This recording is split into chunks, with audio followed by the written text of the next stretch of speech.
এবারের আসন্ন বিপিএলের সেরা বোলার কে? নামটা শুনলে হয়তো অবাক হয়ে যাবেন। বিপিএলের সেরা বোলার কে, এ প্রশ্নের উত্তর 90% মানুষ ভুল বলবে।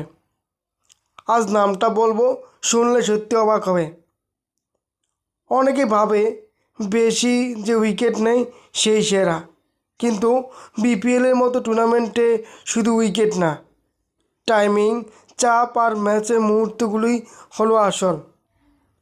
পাওয়ার প্লেতে শুধু নতুন উইকেট, মিডল ওভার রান আটকে রাখা, আর থ্রেড ওভারে ইয়র্কার ও 3টি কাজে একসাথে করতে পারেন কয়েকজন। এই কারণে আমার মতে বিপিএলের সেরা বোলার হলো মুস্তাফিজুর রহমান। আপনার মতে কে, সেটা কমেন্টে জানান। ও শুধু উইকেট নেয় না, ও ম্যাচ ভেঙে দেয়।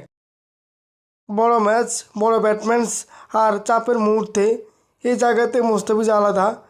সোলার কাটার, লাইন লেন্থ, ব্যাটসম্যান বুঝে ওঠার আগে সে কাজ শেষ করে দেয়। তবে এটা আমার মত। তোমার মধ্যে বিপিএলে কে সেরা বোলার সেটা তুমি অবশ্যই বলতে পারো। তাসকিন, শফিকুল নাকি অন্য কেউ? নামটা লেখো আর কমেন্টে ভিডিওটি লিখে শেয়ার করে দাও।